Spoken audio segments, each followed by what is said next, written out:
이제 우리 함께 마음을 모아서 하나님께 찬양드리며 나아가겠습니다.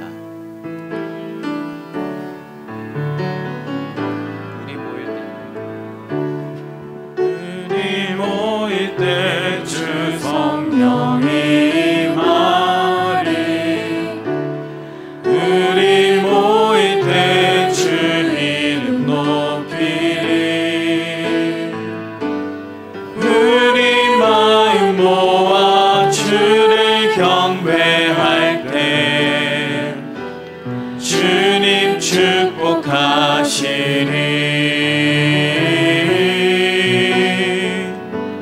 주님 축복하시니. 우리 모일 때 주 성령이 말이. 우리 모일 때 주 성령이 말이. 우리 모일 때 주 이름 높이리. 우리 마음 모아 주를 경배할 때 주님 축복하시니.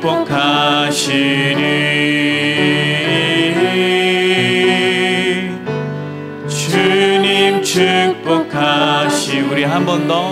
우리 모일 때. 우리 모일 때 주 임하리. 우리 모일 때 주 이름 높이리. 우리 마음 모아 주를 경배할 때 주님 축복하시니. 주님 축복하시니.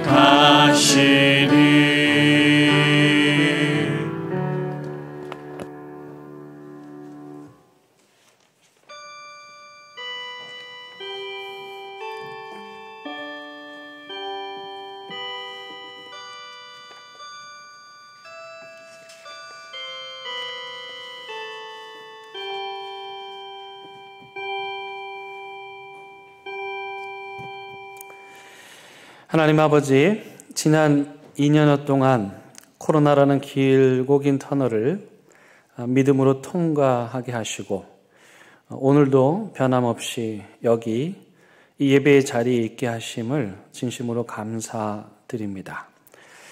그 어둡고 긴 터널을 지나느라 우리 온몸이 멍들었고 깊은 상처로 얼룩져 있지만 산은 갈 때도 꺾지 않으시고 꺼져가는 심지도 끄지 아니하시는 하나님께서 우리의 이 모습 이대로 받아주실 줄 믿고 나아왔사오니 이 시간 우리의 온 마음을 다하여 드리는 예배를 기뻐 받아주시기를 예수 그리스도의 이름으로 간절히 기원드립니다.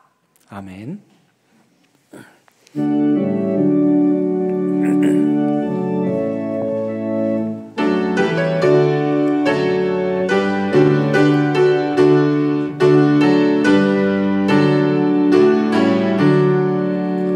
복의 기름 낭림하사 찬송하게 하소서. 한량 없이 자비하신 증량할 길 없도다. 천사들의 찬송하리 내게 가르치소서. 구속하신 그 사랑을 항상 찬송합니다. 주의 크심 노음마다 이때까지 왔으니 이와 같이 천국에도 이르기를 바라네. 하나님의 품을 떠나 죄의 문제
하나님이 일어나시니 원수들은 흩어지며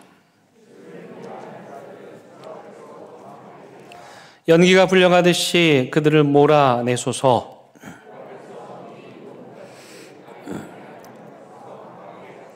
의인은 기뻐하여 하나님 앞에서 뛰놀며 기뻐하고 즐거워할지어다. 하늘을 타고 광야에 행하시던 이를 위하여 대로를 수축하라. 그의 거룩한 처소에 계신 하나님은 고아의 아버지시며 과부의 재판장이시라. 갇힌 자들을 이끌어내사 형통하게 하시느니라. 하나님이여, 주께서 가난한 자를 위하여 주의 은택을 준비하셨나이다. 아멘. 나는 전능하신 아버지 하나님, 천지의 창조주를 믿습니다. 나는 그의 유일하신 아들 우리 주 예수 그리스도를 믿습니다.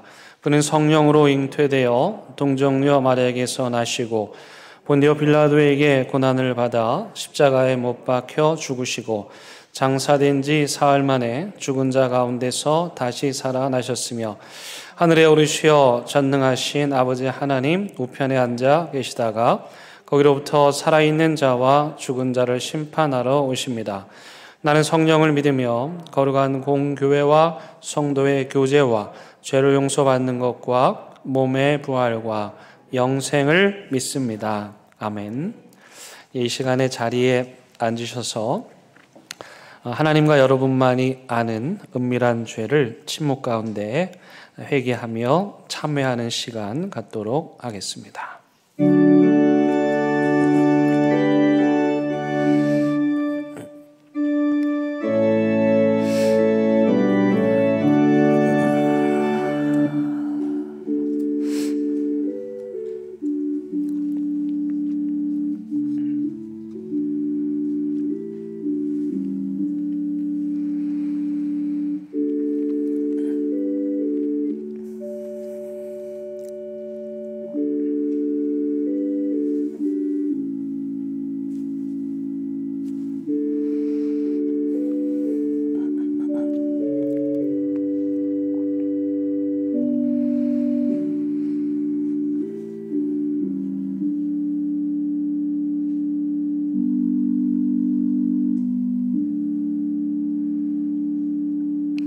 여기 참회하는 자들을 향한 하나님의 용서의 말씀이 있습니다.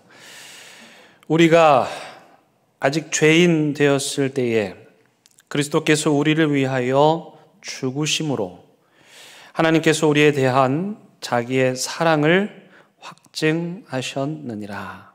아멘.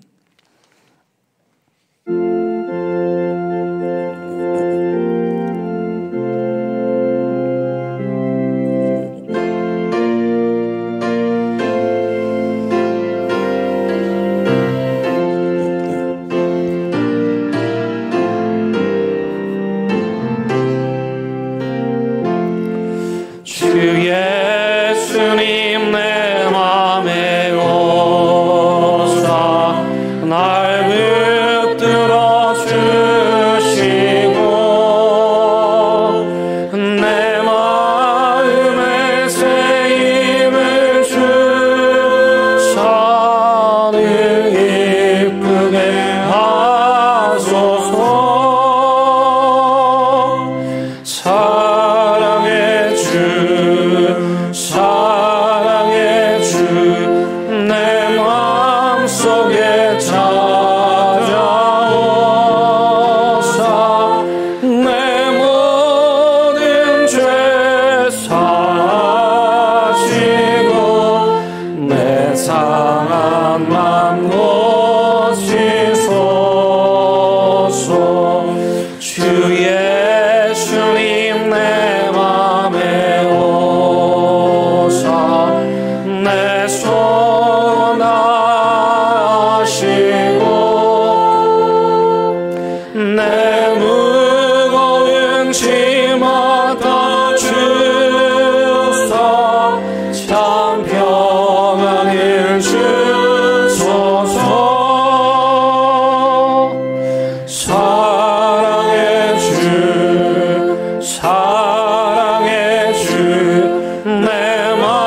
속에 찾아오사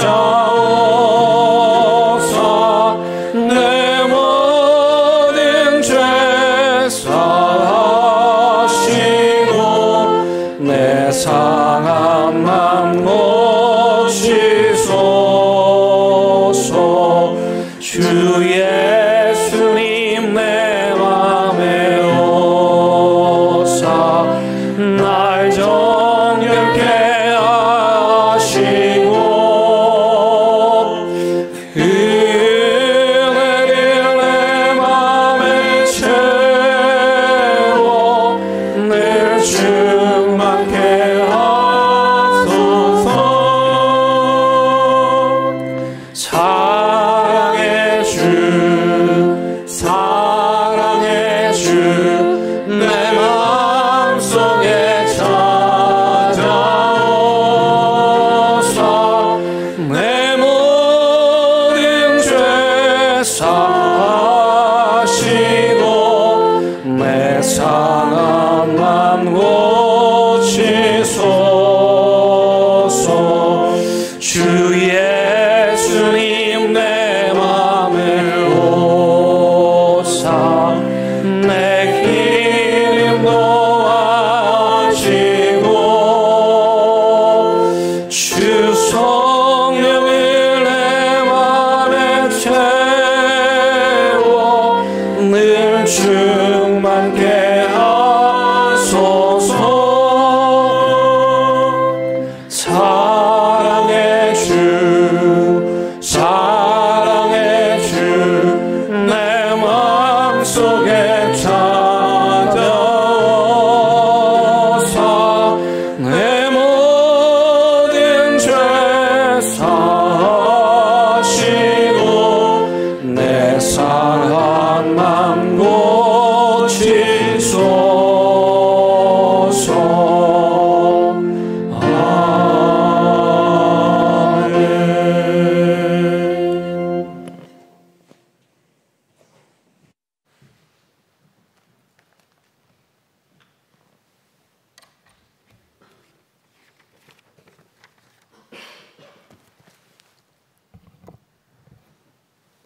사랑과 은혜가 풍성하신 하나님 아버지, 미천하고 나약한 우리들을 사랑하셔서 우리가 슬플 때나 괴로울 때나 위험에 빠져 어두운 골짜기를 헤맬 때에도 다가와 위로하시고 일으켜 세우시고 소망 속에 살아가게 하시니 진심으로 감사드립니다.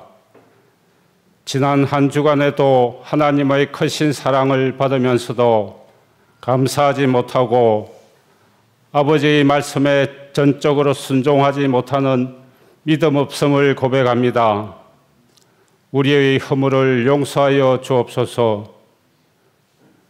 교회의 머리 되시는 하나님 아버지, 우리 교회를 통해 이 시대에 교회가 감당해야 하는 역할을 충실히 감당케 하시고 어두운 시대의 등불을 밝히는 교회, 혼탁한 시대의 소금과 같이 이 사회를 변화시키는 교회, 소외된 이웃에게 예수님의 사랑을 전하는 교회가 되길 간절히 소망합니다. 사회적 거리두기 완화로 각 부서와 기관들이 여러 가지 행사를 계획하고 있습니다. 완벽하게 준비하게 하셔서 하나님께 영광이 되고 부서와 기관들이 성장하고 부흥케 하옵소서. 하나님 아버지, 교회를 섬기는 직분자들을 선출합니다. 성령과 지혜가 충만한 사람, 칭찬받는 사람, 자신과 가정을 다스릴 줄 아는 사람, 하나님 아버지의 마음을 아는 깨끗한 양심을 가진 사람, 모든 일에 충성하는 신실한 사람을 세워 주옵소서. 말씀을 전하실 목사님께 성령의 능력을 주셔서 주신 말씀을 통하여 우리의 눈과 귀가 열리게 하시고 온전히 말씀에 매여 하나님의 선하신 계획에 순종하며 살게 하옵소서. 예배를 위해 섬기는 모든 이들과 교회 학교 교사들의 헌신과 예배드리는 모든 성도들에게 아버지의 사랑이 저들의 삶 가운데 축복으로 넘쳐나게 하옵소서. 감사하신 예수님의 이름으로 기도드립니다. 아멘.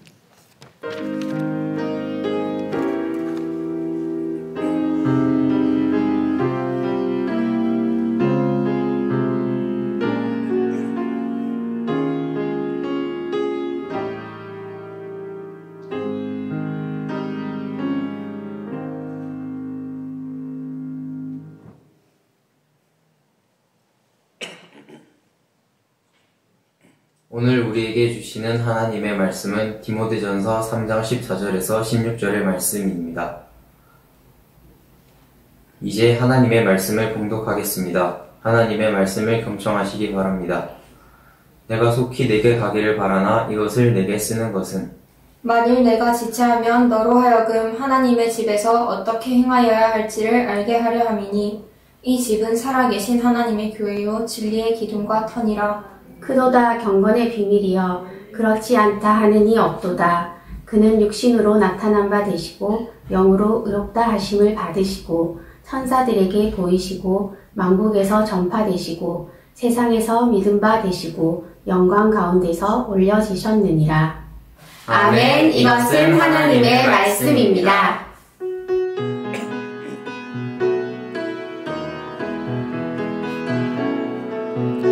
이 말씀 따라 사는 동안 지치지 않게 하시고 이 말씀 따라 사는 동안 주님 나라 이루소서.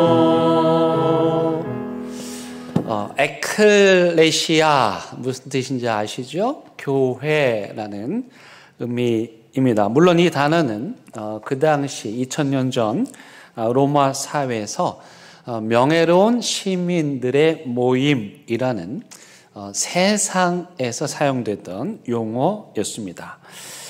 우리에게 목고래 샬롬 카페가 있죠.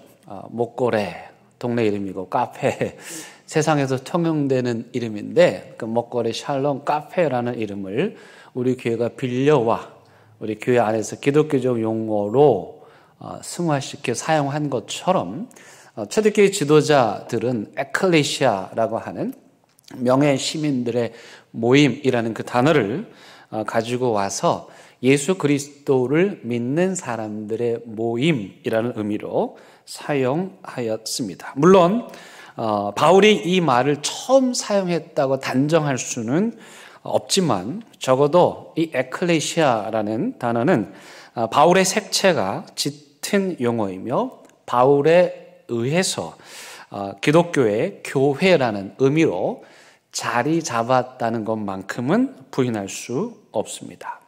이 교회를 향한 바울 사도의 사랑은 참으로 눈물겨운데요. 물론 바울이 자신의 손으로 그 교회들 하나하나를 세웠기 때문이라고 할 수도 있겠지만 그것만 가지고는 교회를 향한 그 바울의 열정과 사랑을 다 설명하기에는 부족합니다. 당장 오늘 우리가 읽은 이 본문이 포함되어 있는 디모데 전후서만 읽어보아도 바울이 얼마나 에베소 교회를 사랑하는지 그 깊은 마음을 느낄 수 있습니다. 그렇다면 바울은 왜 이토록 교회를 아끼고 사랑한 것일까요? 그 이유는 자신이 그 교회를 세웠기 때문이 아니라 교회는 본질적으로 거룩하고 귀하기 때문입니다. 오늘 읽은 이 본문의 말씀 우리 가족 3명이 아주 잘 읽어주었는데 또 그 단락도 아주 잘 나누어서 읽어주었습니다. 지난주에 우리가 디모데전서 3장 앞부분 말씀을 통해서 교회의 직분자들은 어떤 사람이 되어야 하는가, 교회 직분자의 자격을 다루는 말씀을 함께 나누었고요. 그리고 그 말씀에 바로 뒤이어서 오늘 본 말씀이 나옵니다. 여러분 이게 논리적으로 아주 잘 구성되어 있는 글인데요. 다시 말씀을 드리면 지난주에는 어떤 사람이 교회를 섬길 수 있나, 직분자의 자격을 바울이 아주 길고 상세하게 말하고, 그리고 오늘 무슨 말을 하냐면 그 사람들이 섬길 교회란 그렇다면 어떤 곳일까? 그 교회의 정체성에 대한 이야기를 하고 있는 것입니다. 15절 말씀에 보시면 바울이 이해하고 있는, 아니 사실은 그때 당시에 초대교회 성도들이 이해하고 있는 교회에 대한 그 정의를 우리에게 말씀해 주고 있는데요. 여러분 15절 하반절 말씀 한번 보시기 바랍니다. 이 집은, 교회겠죠? 이 집은 살아 계신 하나님의 교회요, 진리의 기둥과 터니라. 여러분 여기 성경에 별표를 쳐놓으시고 밑줄을 그어놓으시고, 여기 뭐냐면 2000년 전 초대교회 성도들이 이해한 교회에 대한 정의입니다.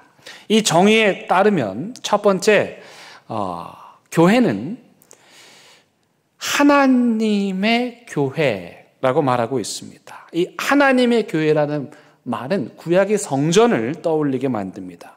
구약시대의 성전은 하나님께서 인간들이 하나님을 보고 느끼고 만날 수 있도록 임재하신 the place, 바로 그 장소였습니다. 솔로몬이 그 하나님의 성전, 하나님께서 임하시는 성전을 짓고 그리고 하나님께 봉헌했을 때 하나님께서 구름 가운데 영광 중에 이스라엘 백성들이 볼 수 있도록 그 성전에 임재하시지요. 열왕기상 8장 10절에서 11절 말씀에 보니 그 장면을 이렇게 기록합니다. 제사장이 성소에서 나올 때에 구름이 여호와의 성전에 가득하매 제사장의 그 구름으로 말미암아 능히 서서 섬기지 못하였으니 이는 뭐가요? 여호와의 영광이 성전에, 여호와의 성전에 가득함이었더라. 하나님께 솔로몬이 성전을 봉헌하는 그 순간 하나님의 영광이 그들 가운데 충만하게 임재한 거예요. 이 장면은 이스라엘 백성들이 출애굽하던 광야 시대의 성막을 또 떠올리게 만듭니다. 그들이 하나님의 명령을 따라서 성막을 짓고 봉헌하는 출애굽기의 마지막 장면에도 동일하게 하나님의 영광이 구름같이, 이걸 진짜 구름일까? 인간이 이해할 수 있는 언어로 하나님의 영광의 그 임재를 구름이라고 표현한 거예요. 구름 같은 하나님의 영광이 자신들의 손으로 만든 그 작고 초라한 성막 위에 임재했고, 그 하나님의 영광을 목격한 많은 사람들이 그 하나님의 영광에 압도되어서, 그 하나님의 영광에 도취되어서 하나님의 임재를 체험했던 것입니다. 따라서 하나님을 주인으로 모시는 교회에도 그 옛날 성막과 같이, 솔로몬의 성전과 같이 하나님의 영광이 임하며 하나님의 영광이 충만하다는 것. 오늘날 많은 사람들이 교회에 대해서 비판적인 말을 많이 하지만 사실 그것은 교회의 본질에 대한 평가라기보다는 겉으로 보여지는 현상에 대한 피상적인 평가에 불과합니다. 초대교회 때부터 오늘날까지 하나님의 교회, 그 교회는 하나님의 영광으로 가득하였고, 그리고 그 하나님의 영광과 권세는 이 세상 어느 누구도 빼앗을 수 없었어요. 또 앞으로도 예수 그리스도를 주로 고백하고 하나님을 주인으로 모시는 교회에 임한 하나님의 영광과 권세는 그 누구도 빼앗을 수 없습니다. 왜냐하면 그 하나님의 영광은 우리가 만들어낸 게 아니라, 인간이 프로그램으로 뭘 이렇게 인위적으로 만들어낸 것이 아니라 하나님께서 친히 우리에게 보여주신 신비이기 때문입니다. 그러므로 그 하나님의 영광은 교회의 외형과 상관없이, 그것이 크든지 작든지 하나님을 주인을 섬기는 모든 교회에 임하게 되어 있는 것이죠. 그래서요, 저와 여러분들이 교회를 위해서 해야 할 가장 첫 번째 기도는 대연 교회에 하나님의 영광이 충만하도록, 그 영광과 권세와 능력이 우리 때문에 가려지는 게 아니라 우리를 통해서 그 하나님의 영광과 권세와 능력이 드러나도록 기도해야 하는 것입니다. 그렇다면 그 하나님의 영광을 체험했다, 그 하나님의 영광을 맛보았다라는 것은 어떤 걸까요? 여러분 생각해 보세요. 지금 여러분들이 오랫동안 교회를 다니셨는데 여러분들은 하나님의 영광을 체험하셨습니까? 하나님의 영광을 맛보셨습니까? 그 하나님의 영광에 도취되신 적이 있습니까? 그게 도대체 어떤 의미일까? 이사야 선지자를 통해서 알 수가 있는데요. 이사야 선지자가 우시아 왕이 죽던 해, 다시 말하면 절망으로 가득한 시대에 하나님의 부르심, 소명을 받습니다. 하나님의 영광이 그를 사로잡습니다. 그를 압도합니다. 그에게 임합니다. 하나님의 영광이 임했을 때, 하나님의 영광을 체험했을 때 이사야 선지자에게 나타난 반응이 두 가지였습니다. 첫 번째는 뭡니까? 그가 하나님의 영광을 보자마자 한 말이 뭐냐면, 화로다 나여 망하게 되었도다, 회개하는 거였어요. 여러분, 죄인인 우리가 거룩하신 하나님을 만날 때 나타나는 가장 첫 번째 반응은 그 밝고 거룩한 영광스러운 하나님의 빛 아래에서는 어떤 죄도 감출 수 없기 때문에 우리의 모든 추한 죄들이 다 드러나게 됐고, 그래서 이사야 스스로도 자기 자신을 보고 깜짝 놀라면서, 야, 이 정도면 망할 사람이구나, 나는 이제 끝이구나, 어떻게 내가 이런 끔찍한 죄인이었는가, 죄를 깨닫고 하나님 앞에 겸손하게 두렵고 떨리는 마음으로 회개하는 것, 그게 바로 하나님의 영광을 체험한 사람들에게 나타나는 첫 번째 현상입니다. 하나님의 영광에 압도된 자들에게 나타나는 두 번째 반응은 뭐냐면 순종입니다. 하나님께서 누가 날 위해서 갈까 한탄하실 때에 이사야 선지자가, 주님, 내가 여기 있습니다, 나를 보내주십시오 말씀합니다. 이사야가 그런 사람 아니었습니다. 그리고 지금 이 하나님의 부르심이 얼마나 엄청난 것인지도 이사야는 잘 알고 있었습니다. 그럼에도 불구하고 지금 이사야 선지자는 하나님의 영광에 취해서, 맨정신으로는 이런 말 못하는 거예요.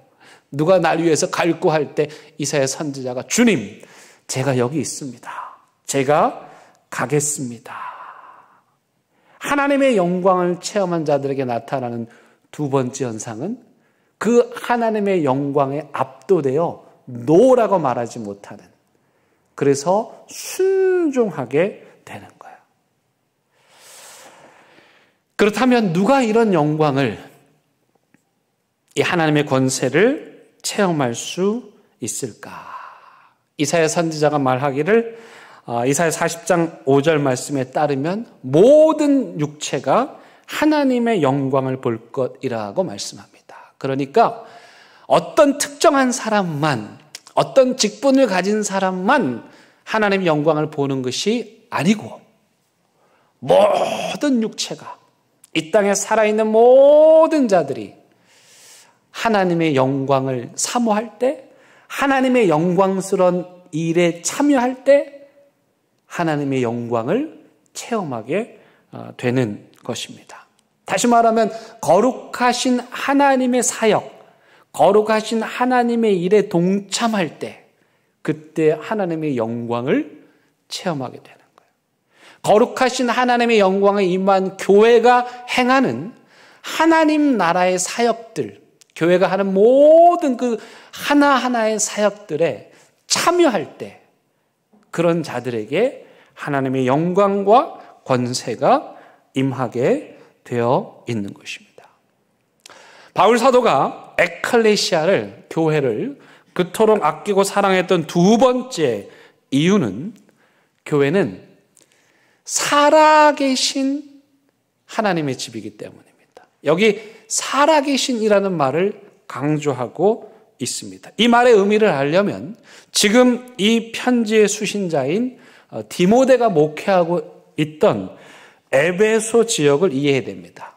사도행전 18장과 19장에 보면 바울 사도가 이 에베소 지역에 가서 복음을 전하고 에베소 에클레시아, 에베소 교회를 세우는 그런 이야기가 자세하게 나옵니다. 여러분, 이 에베소 지방은 그때 당시 로마 제국 당시에 가장 중심 도시 중에 하나였고 무역과 상업의 중심지였어요. 그래서 그곳에요 어마어마하게 큰 거대한 아데미 여신을 섬기는 신전이 자리 잡고 있었어요. 이 신전의 규모가 얼마나 컸던지 이 에베소 사람들은 입만 열면 크도다 아데미 신전이여, 크도다 아데미 신전이여, 이렇게 감탄사를 연발하곤 했습니다. 오늘날 여러분들이 보시는 이 사진이 그 아데미 여신 신전입니다. 이 아데미 신전은 오늘날 7대 불가사의 중에 하나일 정도로 저렇게 거대한 큰 규모를 자랑하고 있습니다. 그리고 그 신전 주변에는 여러분들이 지금 보시는 게 아데미 여신입니다. 좀 자세히 보면 이 여인의 젖가슴이 엄청나게 풍성하죠? 많죠? 무슨 뜻입니까? 사람들에게 풍요를 가져다 주는 그런 여신이라는 의미예요. 그래서 이 신전 앞에는 저 아데미 여신상을 깎아서 만드는 장인들이 있었습니다. 저 신전 앞에서 저 신상을 깎아서 팔아서 그것을 통해서 생계를 유지하는 사람들이 많이 있었다는 거예요. 근데 이 바울 사도가 그 에베소에 가서 아테네 신전 앞에 있는 사람들에게 하나님의 복음을 전했어요. 어떻게 됐을까요? 바울이 뭐라고 말했냐면, 야, 손으로 깎아 만든 신이 무슨 신이냐? 말하지도 못하고 움직이지도 못하는 이 조각상이 무슨 신이냐? 이건 죽어있는 신이 아니냐? 그러면서 살아계신 하나님의 이름을 선포했어요. 그랬더니 그 에베소 도시가요, 흔들리기 시작했어요. 우상을 사던 사람들이 안 사는 거예요. 그리고 살아있는 참신이신 하나님을 믿기 시작한 거예요. 그랬더니 어떤 일이 일어났을까요? 저 우상을 만들어서 파는, 아데미 여신을 만들어서 파는 사람들이 장사가 안 되는 거예요. 그래가지고 데메드리오라고 하는, 아마도 이 여신상 만드는 제조협회 회장 정도 되는 것 같아요. 이 사람이 이 우상을 만드는 사람들을 부추겨가지고 폭동을 일으킵니다. 도시를 발칵 뒤집어 놓습니다. 바울을 잡아 죽이려고 합니다. 바울과 함께했던 사람들을 잡아다가 원형극장에 쳐놓고 당장이라도 죽이려고 했어요. 다행히 그때 한 공무원의 중재로 그 폭동이 잦아들긴 했지만 바울은 더 이상 에베소에 머물 수가 없었죠. 그래서 그가 그곳을 떠나게 되면서 그의 뒤를 이어 디모데가 이 에베소 교회를 돌보고 섬기게 되었던 것입니다. 그렇게 자신을 대신해서 목회하고 있는 디모데에게 바울이 지금 편지를 쓰고 있는 거예요. 근데 바울이 지금 뭘 강조합니까? 살아 계신 하나님. 이 말은 누구를 겨냥한 말이냐면 아데미 신전을 겨냥한 말입니다. 여러분, 그때 당시에 바울이 세운, 디모데가 목회하고 있는 에베소 교회의 외형적 규모가 어땠을까요? 우리 교회만 했을까요? 아데미 신전만 했을까요? 그렇지 않았을 거예요. 그냥 작은 한 집이었을 거예요. 그러니 이 에베소 교인들 입장에서 보면 그 거대한 아데미 신전 앞에 설 때마다 기가 죽지 않았겠어요? 그래서 바울 사도가 말하는 거야. 에베소 교회 교인들이여 쫄지 마라. 왜냐? 아데미 신전의 그 여신은 죽은 신이지만 우리가 믿는 하나님은 어떤 하나님이요? 살아 계신 하나님이시므로 쫄지 말고 당당하게 믿음을 지키라고 말하고 있는 겁니다. 마지막으로 바울 사도가 교회를 그토록 아끼고 사랑한 세 번째 이유는 교회는 진리의 기둥과 터이기 때문입니다. 여기서 진리는 예수 그리스도를 가리킵니다. 여러분, 바울 사도가 어느 정도로 위대하냐면 어떤 학자들은 기독교는 바울이 세운 거다. 바울이 없으면 이 아세아의 교회도 없고 바울이 없으면 신학도 없고 바울이 없으면 성경도 없었으니 기독교는 바울이 세운 것이나 다름이 없다, 이렇게 주장하는 사람들이 있어요. 근데 그 주장이 잘못됐다는 결정적인 증거가 뭐냐면 오늘 바울이 뭐라고 말하냐면 자기가 세운 교회의 기초, 자기가 세운 교회의 기초는 바울 자신이 아니라 누구라는 거예요? 예수 그리스도라고 말하고 있는 것입니다. 프랑스의 노틀담 성당에 가면 정말 그 성당의 규모가 어마어마합니다. 그 성당이 1000년 동안 지금 지어지고 있는데 그 성당의 그 외형을 보는 것만으로도 많은 사람들이 감동을 해요. 그런데 여러분, 그것과는 비교될 수 없을 정도로 더 감동적인 것이 있는데 그건 바로 이 노틀담 성당의 기초입니다. 그 노틀담 성당의 기초석은 눈으로 보이는, 밖에서 보이는 것과는 비교도 될 수 없을 정도로 든든한 반석 위에, 그 기초 위에 노틀담 성당이 서 있어요. 겉으로 보면 교회의 외형들 초라할 수 있습니다. 그러나 여러분, 이 땅에 존재하는 모든 교회는 든든한 반석이신, 절대로 흔들리거나 무너지지 않는 굳건한 예수 그리스도의 반석 위에 서 있다는 사실을 여러분 기억하시기 바랍니다. 제가 가는 기도원 그 마을에 작은 교회가 있습니다. 스레트 지붕이라고 하죠. 옛날 그 블록으로 지은, 제가 보면 곧 쓰러질 것 같아요. 언젠가는 겨울에 갔더니 그 자꾸 초라한 쓰러질 만한 그 교회에 성탄절이라고 크리스마스 트리 불빛을 이렇게 장식해 놓기도 했어요. 외형적으로 보면 그 시골의 그 교회를 어떻게 노틀담 성당과 비교할 수 있으며 어떻게 서울의 대규모 교회와 비교할 수 있겠습니까? 하지만 그 교회가 하나님을 주인으로 모시는 교회인 한, 그 교회는 예수 그리스도 그 반석, 그 기초 위에 세워진 교회이며 그 교회에도 동일하게 하나님의 영광이 가득하다는 사실을 우리는 믿음의 눈으로 보아야 할 것입니다. 바울 사도는 그 사실을 16절에서 밝히고 있습니다. 여러분, 16절은 그 당시 그리스도인들이 불렀던 너무도 아름다운 예수님에 대한 고백이며 찬양입니다. 바울은 하나님께서 예수님을 통해 죄인들을 구원하신 일을 여기서 비밀이라고 표현을 합니다. 이 비밀을 또 세 가지로 설명을 하고 있습니다. 이 비밀은 매우 중요하고 인간이 이해하기에는 너무도 커서 큰 비밀 이렇게 말합니다.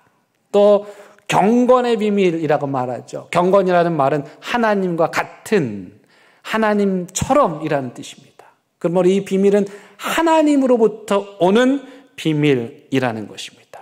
세 번째는 그렇지 않다 하느니 없다. 말이 좀 어려운데 그렇지 않다 하는 이 없다. 무슨 말입니까?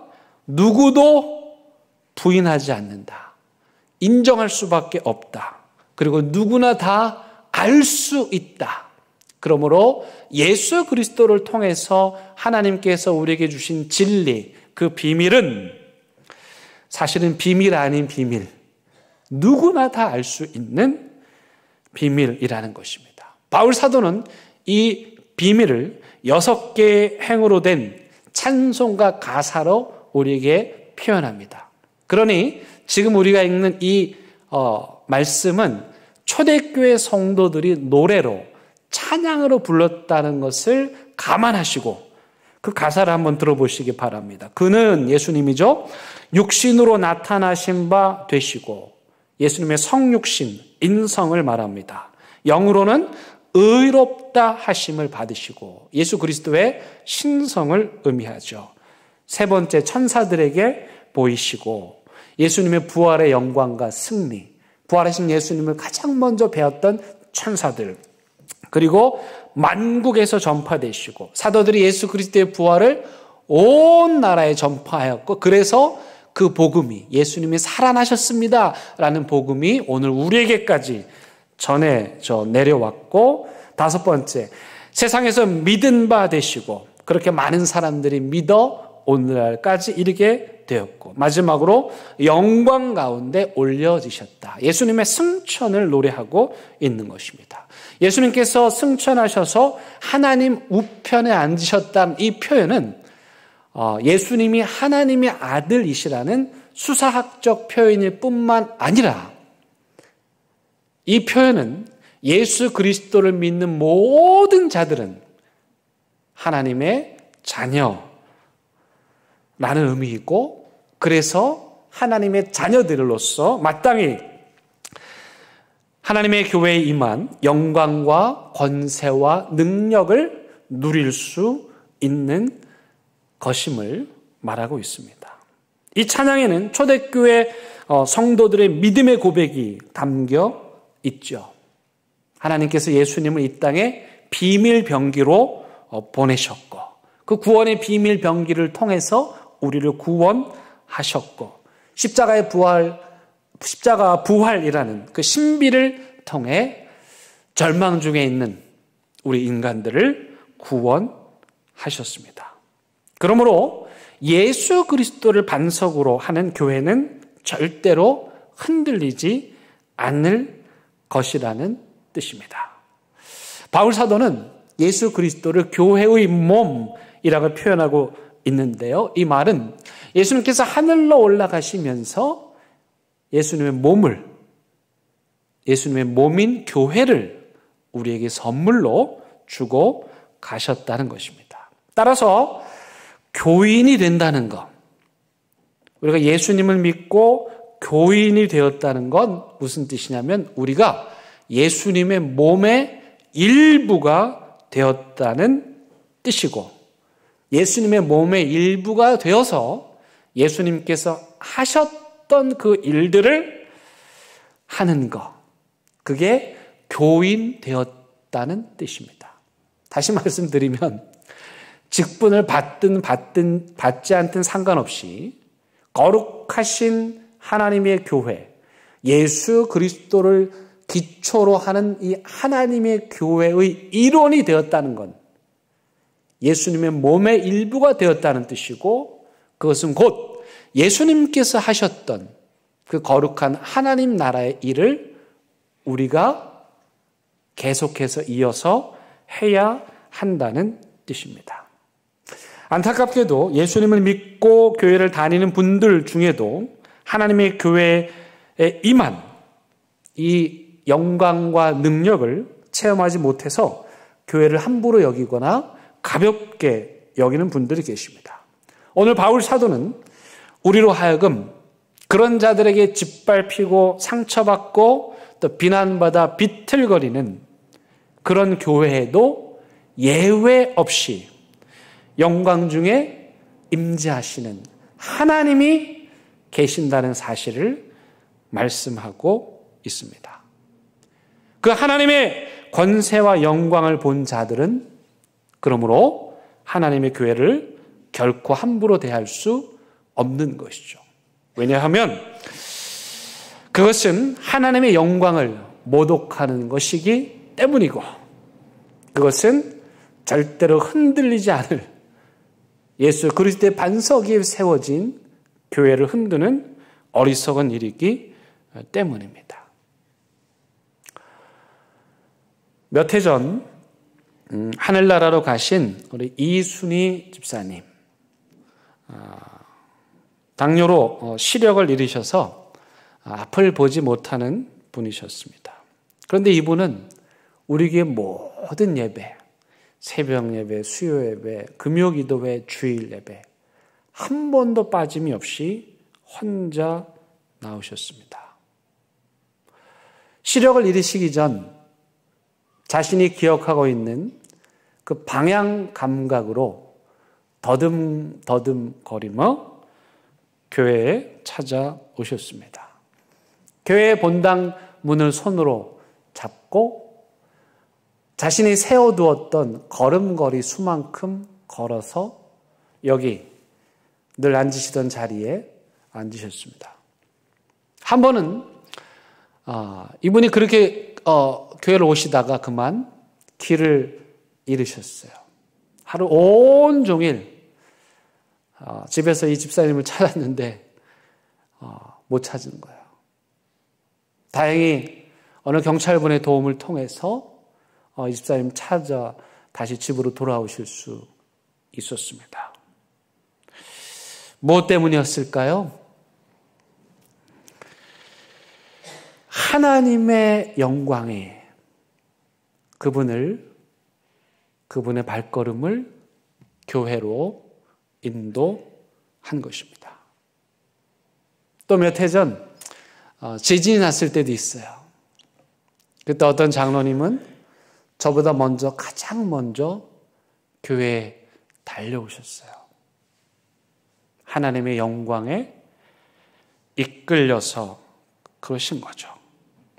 코로나로 문을 닫았을 때, 교회에 들어오지 못할 때 어떤 성도님들은 새벽마다 예배당을 돌며 기도하신 분도 계시고, 조용히 교회 화단을 가꾸신 분들도 계십니다. 왜일까요? 다 하나님의 영광에 이끌려 그렇게 하신 것이죠. 제가 요즘 예전에 우리 교회 관리 집사님이셨던 이현기 집사님이 좀 보고 싶습니다. 성격은 좀 불같으신데 이분이 교회를 참 사랑하십니다. 교회 구석구석 우리가 모르게 교회를 섬기셨어요. 왜일까요? 하나님의 영광에 참여하는 그 맛, 그 맛을 아셨기 때문이죠. 좀 주책맞게 들릴지는 모르겠습니다만 저는 은퇴를 하고 나면 교회 관리 집사 일을 하고 싶습니다. 사실 제가 거기에 좀 은사가 있거든요. 아마 여기 계신 분들 중에 저보다 화장실 청소 더 잘하시는 분 없으실 거예요. 제가 자격증도 있고요. 건물 관리도 할 줄 알고요. 그 또한 하나님의 영광스러운 일에 참여하는 거예요. 농담이 아니고 여러분들이 받아주시면 저 정말 그렇게 하나님 나라 가는 그날까지 그렇게 살고 싶습니다. 지난 한 주간 제 생각과 모든 것을 사로잡은 건 뭐였냐? 하나님의 영광이었어요. 하나님의 영광. 교회에 임하는 하나님의 영광. 그 영광이 왜 안 보일까? 우리 때문이죠. 우리의 이 죄악과 허물 때문에 그 하나님의 영광을 가리고 있으나 여러분, 이 대연교회에서 하나님의 영광이 한 번도 떠나신 적이 없습니다. 그 하나님의 영광이 이 교회에 충만합니다. 저는 여러분 모두 이 대연교회 충만하신 하나님의 영광을 맛보고 그 하나님의 영광을 누리고 그 하나님의 영광에 감격해서 이사야 선지자처럼 주님 제가 여기 있습니다. 제가 하겠습니다. 저를 써주십시오. 그렇게 우리 예수님 뜨겁게 사랑하고 또 교회 밖에 나가 이 예수님 뜨겁게 자랑하는 세상의 술에 취한 자들이 아니라 하나님의 영광에 취한 믿음의 삶 살아가시기를 간절히 부탁을 드립니다. 우리 함께 찬양하시겠습니다.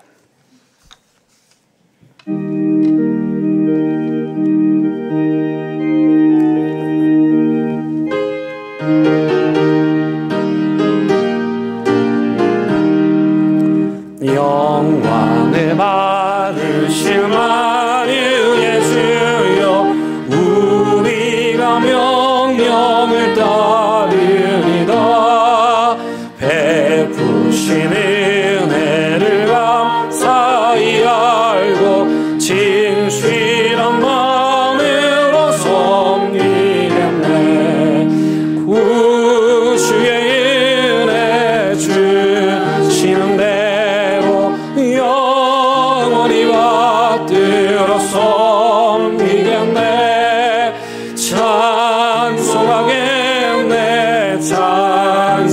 찬송하겠네 생명을 주시는 구주로다 구주를 높이고 잘 공경하여 온유한 마음으로 섬기리라 주 예수 안에서 즐거워하며 충성을 다하여 섬기겠네 구주의 은혜 주시는 대로 영원히 받들어 섬기겠네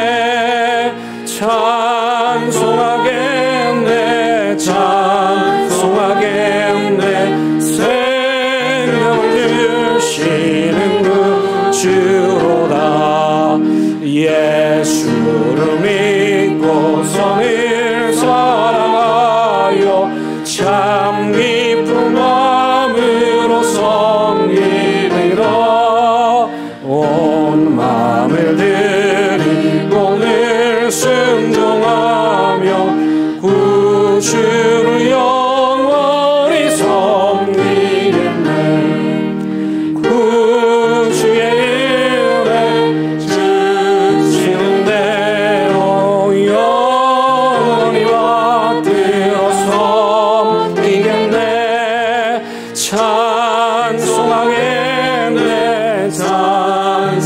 찬송하겠네 생명을 주시는 구주로다 기도하시겠습니다. 하나님 부족하고 연약한 우리를 불러주셔서 예수 그리스도의 몸된 교회 그 일부분이 되게 하심 진심으로 감사를 드립니다. 그 소명 따라 우리 예수님께서 하셔야 될 일 대신 할 때에 하나님의 영광에 사로잡히게 하시고 하나님의 충만한 권세와 능력에 압도되어 억지로가 아니고 마지못해서가 아니고 누가 시켜서가 아니고 주님께서 주신 귀한 직분 기쁨으로 잘 감당하는 우리 모두 되게 하옵소서. 예수님의 이름으로 기도드립니다. 아멘.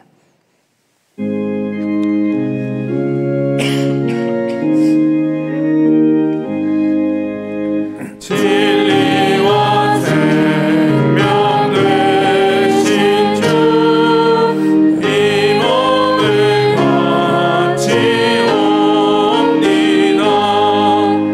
믿음과 소망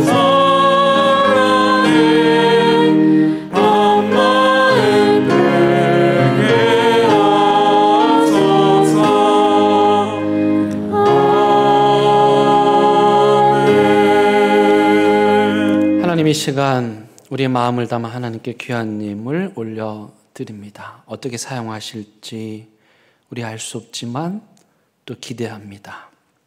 이 예물 통해서 하나님의 영광 이 세상에 드러내 주셔서 아담의 신전, 죽은 신전 앞에서 우상을 깎아 만들고 그 우상을 사고 파는 그런 사람들에게 생명의 복음, 구원의 복음, 기쁨의 복음, 살아계신 예수 그리스도 이 복음 전하는 저희들 다 되게 하여 주시옵소서. 예수님의 이름으로 기도드립니다. 아멘. 예, 잘 지내셨죠? 우리 함께 인사 나누시겠습니다. 잘 오셨습니다. 예, 반갑습니다. 예. 오늘 일부 예배 늘 들으시던 분들은 뭐가 좀 바뀌었다 그렇게 느끼셨을 텐데요. 코로나 상황이 좀 좋아지면서 우리 예전에 우리 예배와 또 모든 교회 사역들을 다시 하나씩 회복해가고 있습니다.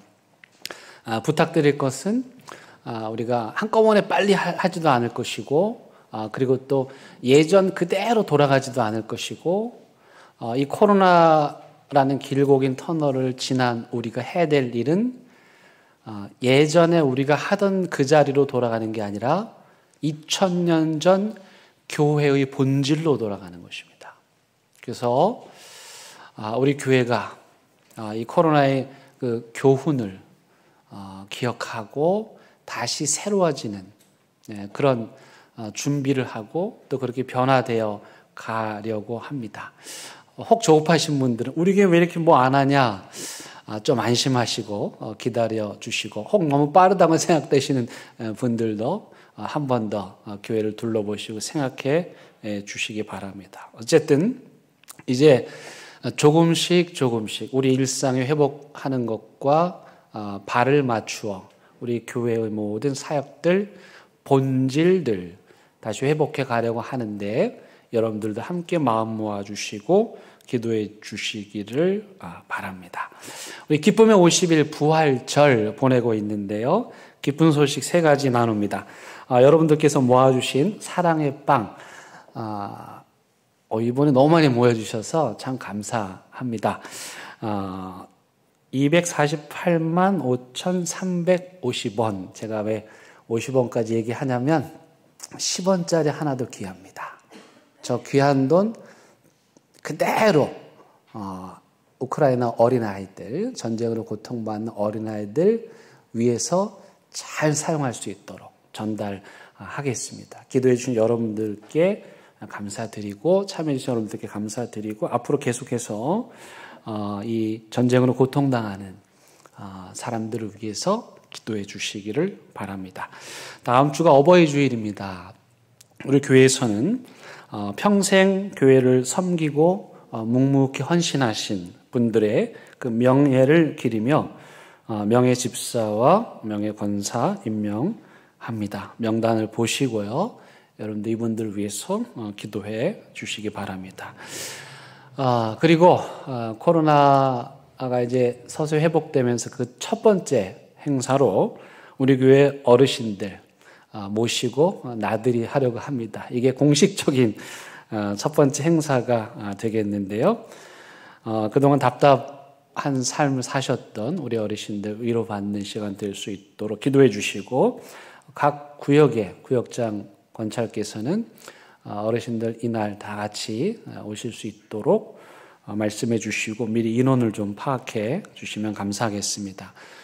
이번 돌아오는 토요일이 매달 첫 번째 토요일, 시작되는 첫 번째 토요일 온가족 새벽 예배인데요.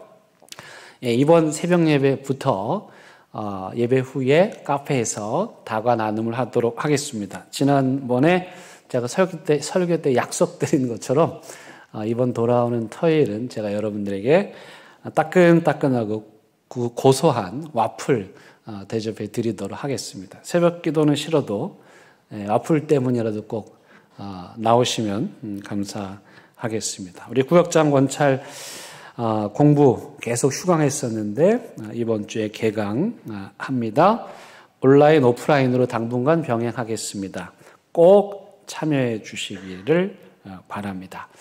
우리 찬양대도 너무 안타깝죠. 네, 당장 찬양대를 다시 회복하기는 좀 어려운 상황이어서 일단 중창단을 모집합니다. 찬양대를 당분간 대신할 중창단을 모집하여 예배 찬양 봉사자로 섬기기를 원합니다. 그동안 너무도 찬양하고 싶었던 분들, 그런 분들 신청해 주시면 1부, 2부 나누어서 섬기도록 하겠습니다.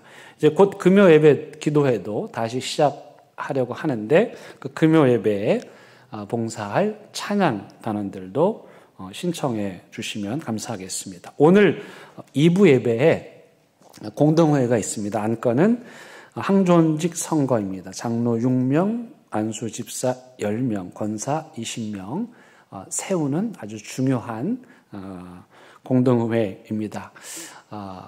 예배 드리신 분들한테, 일부 예배 드리신 분들한테 부탁을 드려도 되겠는지 모르겠습니다만은 시간이 허락하시면 다시 오셔서 이 회의에 참석해 주시면 감사하겠습니다.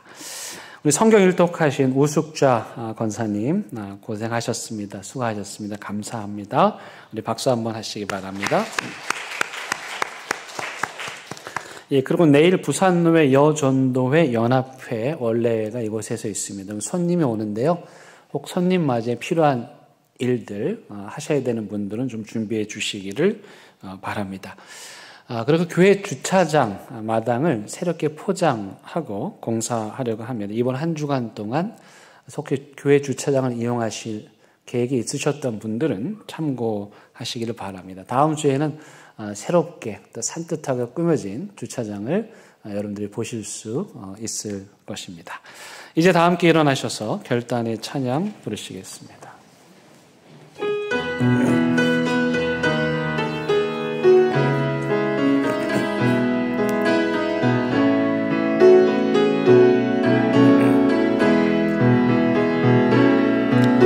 그 선하님의 고요히 감사하여 그 놀라운 평화를 누리며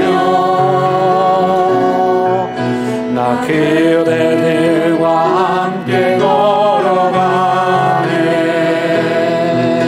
나 그대들과 희망을 여네 지나간 아픔과 고통의 날이 무겁게 되어 짓눌러도 오 주여 우리를 면치하시고 약속된 구원을 이루소서 그 선하님이 우리 감사시니 믿음으로 일어난 일기를 하네 주 언제나 우리와 함께 계셔 하루 또 하루 나를 세워 우리 주님 예수 그리스도의 은혜와 하나님의 크신 사랑과 성령님의 인도하심이 단 한 번도 대연교회를 떠나지 아니하셨던 그 하나님의 영광, 이 교회에서 그 하나님의 영광을 맛보고 그 영광을 이 세상에 나누기로 다짐하고 또 다짐하는 사랑하는 대개 모든 성도들 위해 그들의 가정과 일터와 사업장 위에 온라인 예배 드리고 있는 가정재단과 이 나라 이 민족 위에 이제부터 영원토록 함께 하시기를 간절히 축원하옵나이다.